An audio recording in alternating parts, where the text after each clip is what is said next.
Hello, and welcome to the Randomly Generated History Club, where three non-historians pick a year at random and try to learn things about it. I'm Anna, and I'm here with my two friends, Will and Ant. Hi. Hello. This week, we are talking about the year 777. Bingo. 777. Wait, the year 777,777. Exactly. I'd like us all to give a prediction for what Earth will be like then. 777, way back in the day. And let's have our three-word summaries. Will? Known for wifing. Known for wifing. Nice. I love wifing as a word. I'm so glad it's caught on. Ant? Time ain't real. Time. Sorry, time ain't real. Correct. This is going to be great. Instantly makes me so nervous. No, you should be nervous because you're going to have your mind blown. I can't There wait. we go. Brilliant. Well, mine's fairly straightforward. War, peace, library. And all my questions have been answered, so let's go ahead and get started.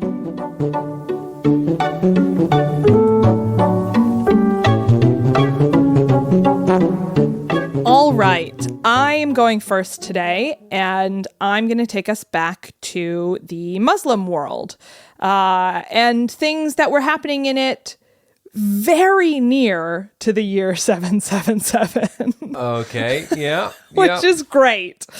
Because there was a thing that happened in 777, but I couldn't really explain it without giving context, so here we go. Okay, fine. All right, so in the early 700s, the Islamic world is ruled by the Umayyad Caliphate. They're in charge, but by the middle of the century, they've got some challengers called the Abbasids. And the Abbasids were descended from a man named Abbas, hence Abbasids. Pretty straightforward. And Abbas was one of the uncles of the Prophet Muhammad, who came from the same clan as him. So the Abbasids claim to be the Prophet's true successors by having a closer bloodline to him than the Umayyads who were in charge. Because everyone's always succeeded by their uncle. Exactly. Uncles and nephews it's the way to go. Yeah, okay. And in 743, the Umayyad Caliph dies, and there's a bit of a power vacuum, and the Abbasids realize this is their time to sort of rush in and fill the vacuum and establish their bosshood. Yeah, exactly. the Abbasids. I just as a sidebar, you guys have ruined me because now I really want to pronounce it dynasty, which sounds really stupid coming from me. Yeah, Duck Dynasty. That's how you say it. Duck Dynasty. All right, so in 747, the Abbasids kick off a revolt. They fight for a few years, and in 750, they're victorious, and a man named Asafa is proclaimed caliph. And does anyone want to guess what Asafa means? Asafa? Big good dude. Big good dude? Gingerbread man. Will's closest, it's bloodshedder. Oh my God. Yeah. That sounds like a boss orc. Yeah. Like, from Lord of the Rings. And it's a little unclear if he chose, so this is his laqab, this is his like nickname, title, honorific. And it's a little unclear if he chose bloodshedder because he was a bloodshedder or if it was to intimidate his enemies. But he does sort of live up to the name because he exiles the last Umayyad ruler, then has him and every male member of his family, except for one, executed. He's really compensating, I suppose, for being a gingerbread man. which is not fearsome or intimidating. Yeah, but that's the famous gingerbread ruse. They lure you into this false sense of security, and then they... Can I make a prediction on the story? Yep. That one person, that one boy he didn't kill, he's going to regret this. I guess we'll find out. We will. Yep. So Asafa only rules for 4 years because he dies of smallpox in 754. And he's succeeded by his brother Al-Mansur, who is really considered the founding caliph of the Abbasid dynasty, because he's the one who consolidates power and solidifies the Abbasids as the preeminent ruling dynasty of the Muslim world. Al-Mansur has a bumpy first few years in charge. There's lots of revolts popping up all over the place, but he squashes them pretty handily, even though he is not the bloodshedder. But he is ultimately caliph for 22 years, dying in 775, which is famously just 2 years away from the year we're supposed to be talking about. So close. And would you like to guess what his laqab means, what Al-Mansur means?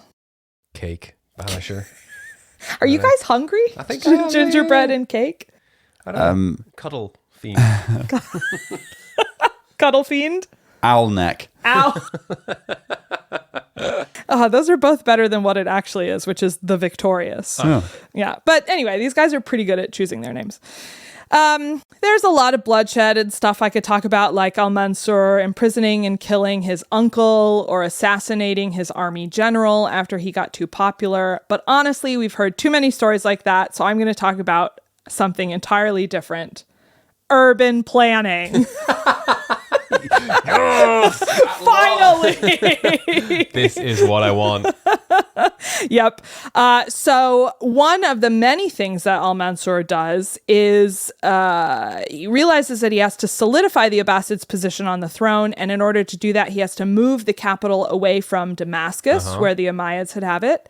So he decides to construct a brand new city. And that city is Baghdad. Oh. Yeah. Oh, wow. Okay, so that's where the famous Baghdad roundabouts. Baghdad roundabouts, it's all down to him. All Yeah. the multi-story car parks. Yeah, green I've heard both spaces. of you complain about the overly strict zoning ordinances in Baghdad It is more times than I so can count. tough to set up a food stall there. Yeah, wouldn't so believe it. it all goes back to this guy, Al-Mansur, whose name actually means the Owl neck. Lollipop.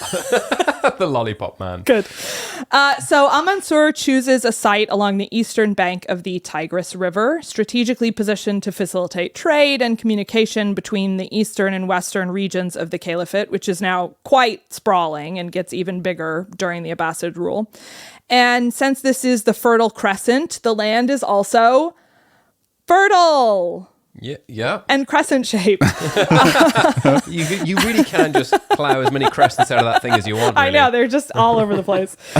So the proximity to water is a huge advantage. For life? For life, yeah. And that's this guy, Al-Mansur, he's the first one to realize that in all of human history. So he's a really smart guy. Everything else was like Dune before that. Just, Yeah. in our still suits. Just spice. There was already a small settlement called Baghdad, which probably comes from older Iranian words, bag meaning God and dad meaning gifted. So God gifted.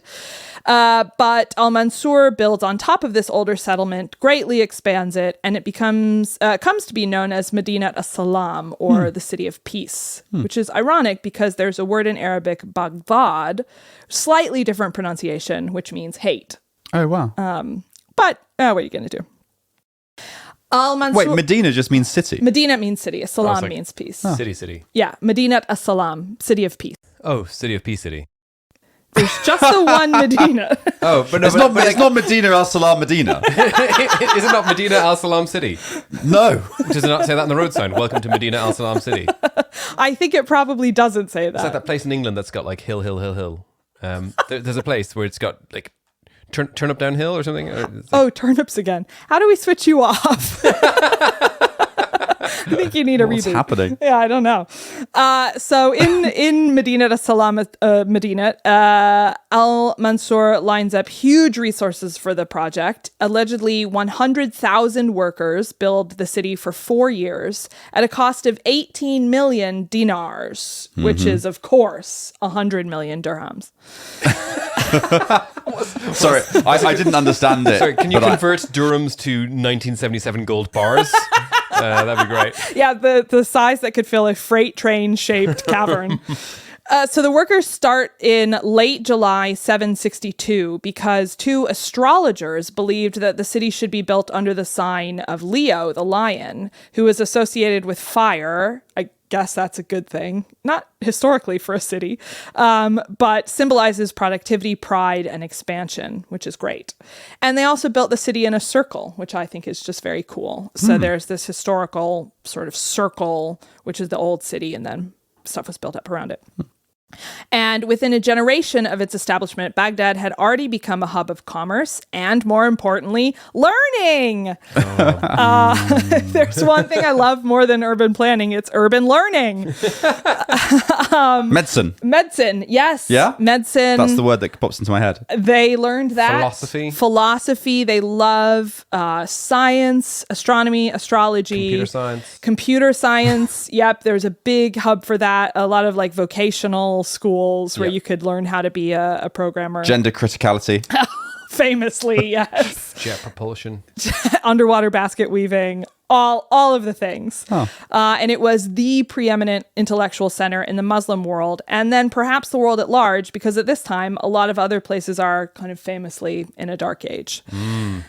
So Baghdad is the place you want to go. And Al-Mansur was also the person who spearheaded the famous Abbasid translation movement, wherein he and his scholars rounded up thousands of ancient texts in Sanskrit and Greek and other languages to translate them. And this included works by Ptolemy. It included Elements by Euclid, which I'm given to understand is about math or something. And in fact, this translation movement is the reason we have a lot of ancient Greek texts to this day, because if they hadn't been translated into Arabic and then later into other languages, they probably would have been lost. What with the various collapses of Greek civilization over the years.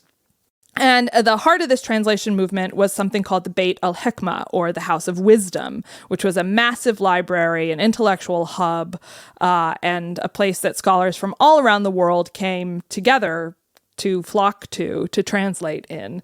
It just sounds like paradise, honestly. If you just plop me down in Baghdad in the late 760s, and I'll be as happy as a clam. Yeah. No notes. So anyway, as I mentioned, Al-Mansur dies in 775. There are a couple of conflicting accounts about his death, but one that I liked said that he was buried in Mecca, and 100 graves were dug around the city as decoys so that nobody could find his actual grave to violate it, which is smart. Although you think it wouldn't actually take you that long to pilfer all 100 and find the one that had the body in it. Shovel, that's true. That's true. What, 2 or 3 a night? 2 or 3 a night, yeah. And you work hard. I do. One final... My medical research needs more studies. One final fact about Al-Mansur that I loved is that he was notoriously frugal, and he had the nickname Abu al-Duanik, which means the father of small change, which I just think is it's such a diss. It's kind of, or like he just had a lot of pocket change. Yeah, exactly. Like Abu... Al-Duanik. Al-Duanik. Yeah. I'm going to use that with people. It's really good. The father of small change. Yeah. He was said to know everything that was happening in his empire, from social unrest to the price of figs. And I guess it paid off, because when he died, the caliphate's treasury contained 14 million dinars, which is, of course, 600 million dirhams. You know what they say? Look after the dirhams and the dinars will take care of themselves. Exactly. So there you go. That's just a little bit about the establishment of the Abbasid Caliphate, Al-Mansur, the founding of Baghdad, and the price of figs. That's good. Turnipdown Hill. Excuse me? Turnipdown Hill is the place name in England that means Torp means hill. Tor. In how means hill. Tor is and hill. how means hill. Okay. And so it actually means hill, hill, hill, hill. Ah, I Because thought you were it just putting some sort of got, like- Irish curse on me. No, Turnipdown Hill. And also, it apparently doesn't exist, but it's a... Yeah, so apparently it's an example of a ghost word that people just invented because they thought it'd be funny to invent this word that mean this thing and it doesn't exist. So Okay. I have no reaction to this. Will, it's your go.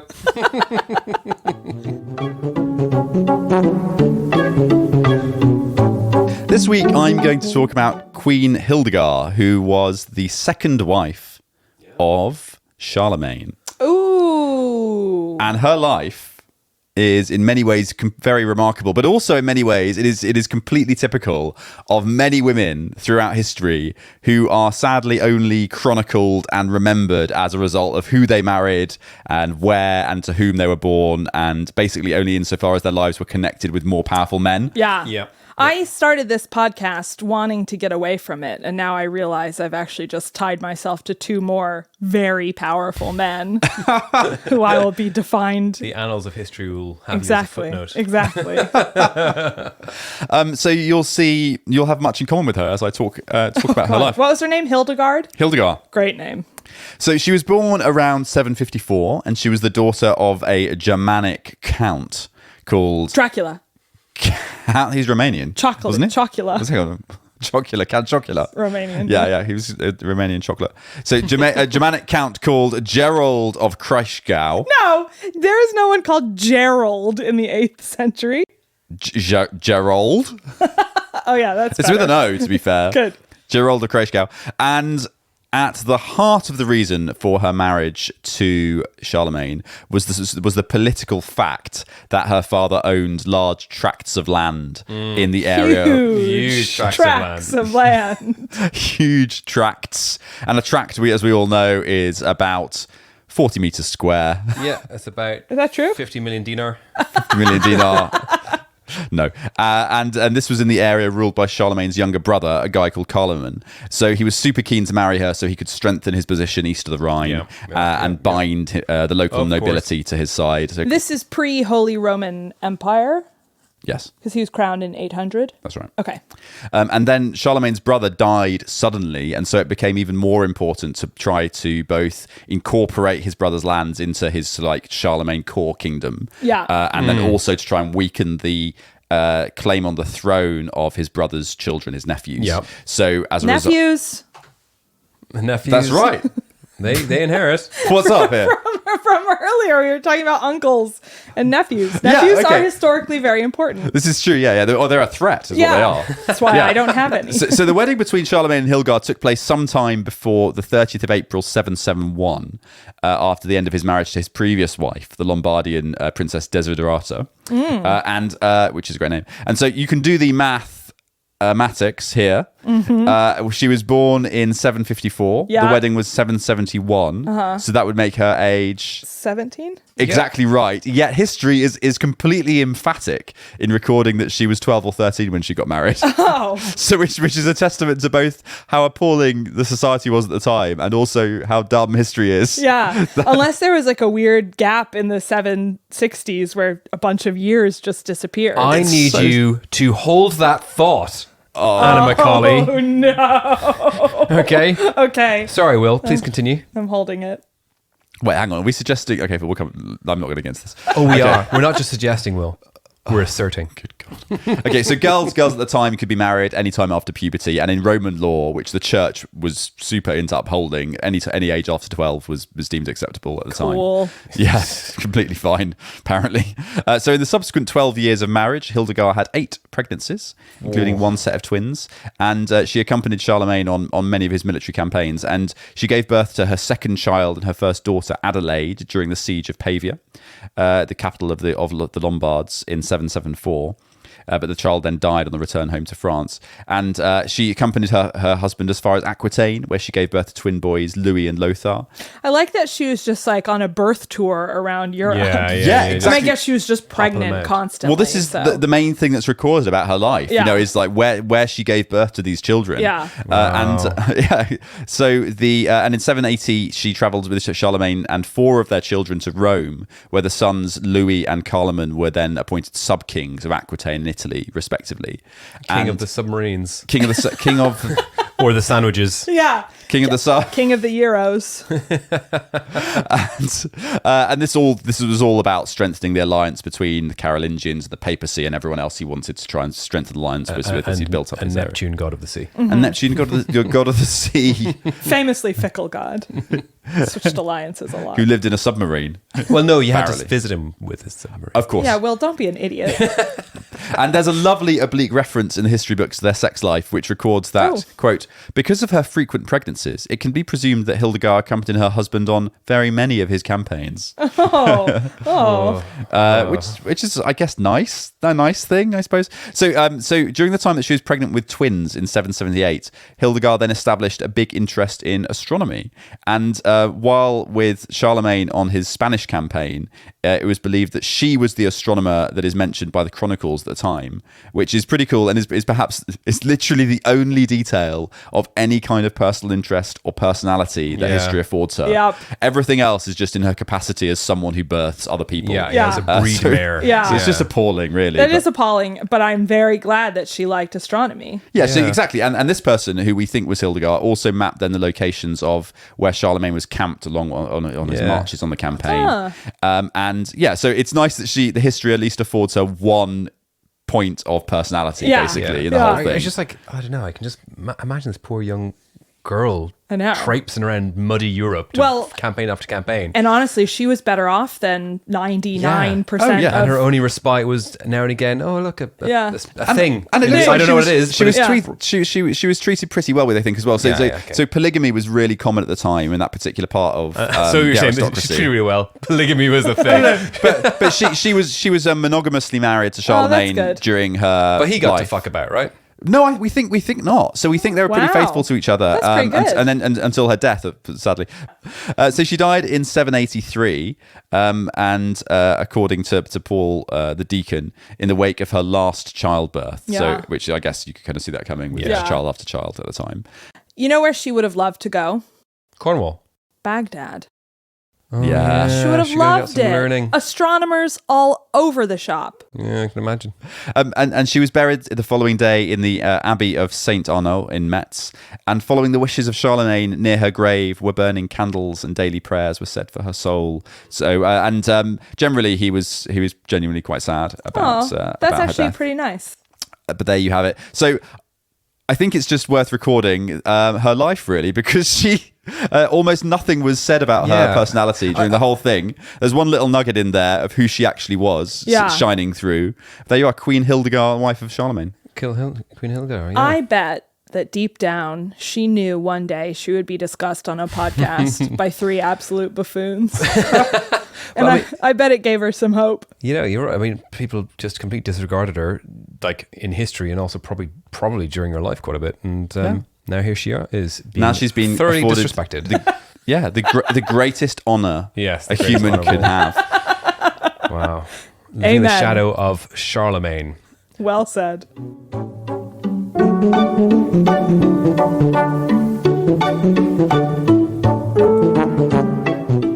Speaking of Charlemagne, today, remember that thought that you were holding? Yep. Still holding it? The time disappeared? Time disappeared.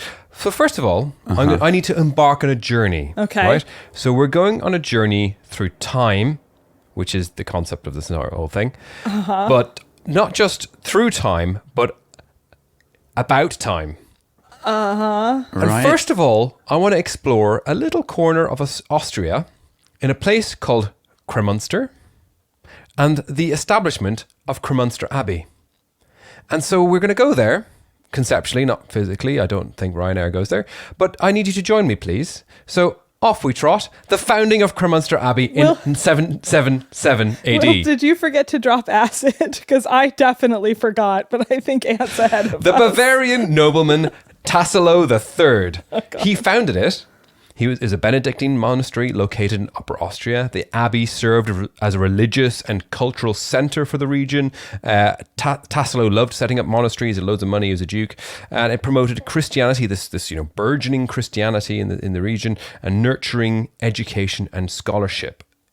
Over the centuries, Kremsmünster Abbey, it flourished. It gained renown for its extensive library, which I think is hilarious because it's probably just like different copies of the Bible. What else are you going to put in a library? But as an educational institute, attracting scholars from far and wide. And it's actually still, today it remains a cherished cultural and historical landmark. So it's sort of stood the test of time.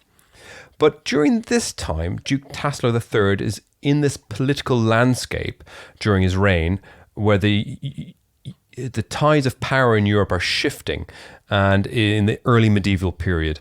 And he's a prominent figure in the Agloving dynasty, which was ruling as the Duke of Bavaria. And he retained diplomatic relations with the Carolingian dynasty. So that was led by Charles Martel, and then later the very famous, married to Queen Hildegard, Charlemagne, who sought to exact control over Germanic regions. So while initially the Duke was able to maintain some autonomy, Tasso III eventually faced accusations, was summoned, and he was summoned by Charlemagne, and was faced accusations of rebellion and treason, and he had to submit to Charlemagne's authority, and Bavaria was incorporated into the Carolingian Empire. So this is sort of how Austria came part of the fold, and it wasn't through necessary direct conflict and war, but it was because the power they just saw they're completely overwhelmed by this Carolingian dynasty, and were able to just completely just get folded in. Cool. Okay, so quick question. Charlemagne. Yeah. Was he a time traveler? True. Maybe. Did he exist? Yes. Are we sure? Pretty sure. Okay. Follow-up question. Oh, God. What year is it? So Currently? Currently, what year it is? Is it? 2016. It's not 2016. 2023. Or is it 1724? Oh, is this Pope Gregory? Oh, Pope fucking Gregory. Yeah. Let me introduce you the phantom time theory. So, the phantom time theory. So this theory... Sorry, hang on. Just to clarify, are we still... We're still talking about 77. An abbey still? Yeah. So we started an abbey, we've gotten to Charlemagne, and now we've transgressed across sort of liminal space and time to talk about the concept of time itself. Okay. And so the answer to my question is no. It's no longer about an abbey. It's now about something totally different. It's all tied together. Right, okay. In one Strap web in, of people. lie. Here we go. Okay, so the phantom time theory is a theory that suggests that a 297-year period from about 614 to 911 AD didn't exist. 9/11, suspicious. Yeah, exactly. Was entirely fabricated or misdated on purpose or otherwise by historians. Therefore, the current year is something like 1724. But what about all the things that happened? Did they though? Did they? And this coincides with what we call the Dark Ages, when there is actually precious little recorded. Except in the region that I just talked about. Wow, look at you with your regions. Okay. Time flows in different ways. Anyway, so the motives, right, while I have this soapbox, behind the alleged conspiracy are attributed to the Holy Roman Emperor Otto III, and Pope Sylvester II, and the Byzantine Emperor Constantine VII, who sought to legitimize their reigns by linking them to significant historical periods. So this is sort of backwards in looking back in time at this time and saying, okay, we need to have a better lineage of our rules and stuff like that. So let's come up with this. So there's several claims in this. Firstly, it suggests the missing years, as I mentioned, and rendered figures like Charlemagne and the Carolingian Empire misaligned with history, or potentially completely fictitious. I don't necessarily believe that, but misaligned with history. So they argue because the Gregorian calendar's introduction in 1582 aimed to obscure these missing years and align historical timelines with the fabricated narrative, such as it was. And so effectively, this theory is suggesting that this whole time span was kind of a bit more misaligned than it was, and then the phantom time theory comes into effect. Okay, hold on. Yeah. Hold on. So, okay. No, Yeah. so let's just No explore questions. this. Yeah. No questions. Otto, Constantine VII, Yeah.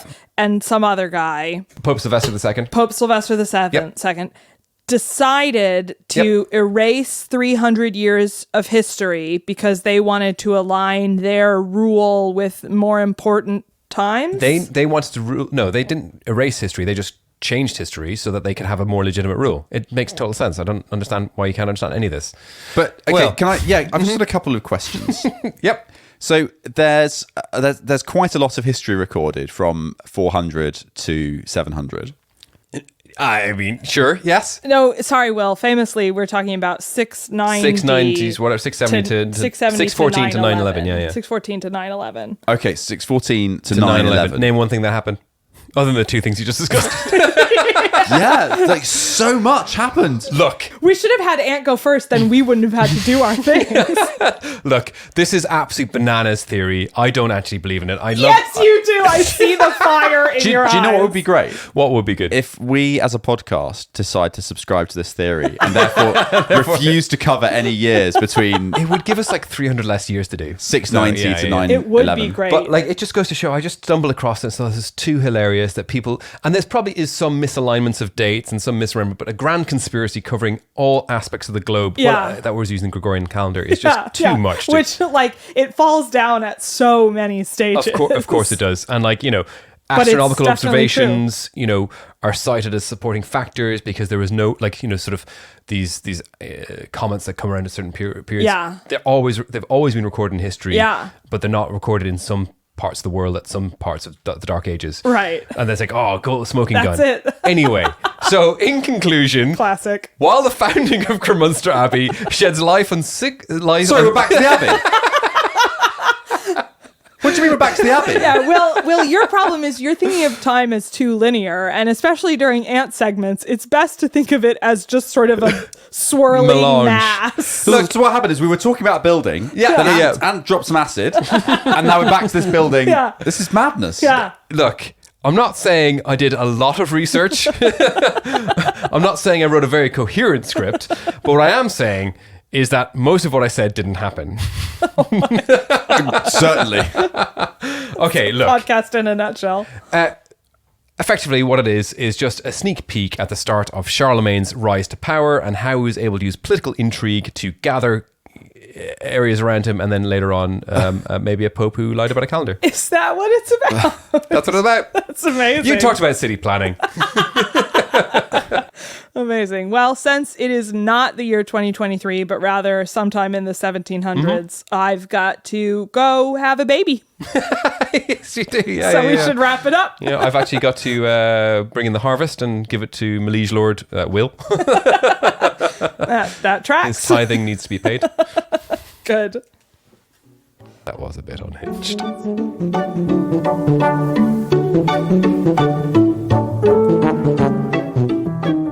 All right. Thanks for joining us. Welcome back to Linear Time. That is everything you'd ever need to know about the year 777, if it did exist. We'll which never know. We Maybe, can't prove. Maybe not. So, Will, can you please pick us a year that did exist from the random number generator? No, the random number generator will pick the year. I will Sorry, respectfully power it up and request that it With picks a year. reverence. Yes, good. yes. And for the next episode, the next year will be 15 and 19. Amazing. Ooh. 1208. 1519. That's great. 1519. Closest to Shakespeare we've probably been, Is it? right? Yeah. Okay, cool. The year of the discovery of Washington, D.C.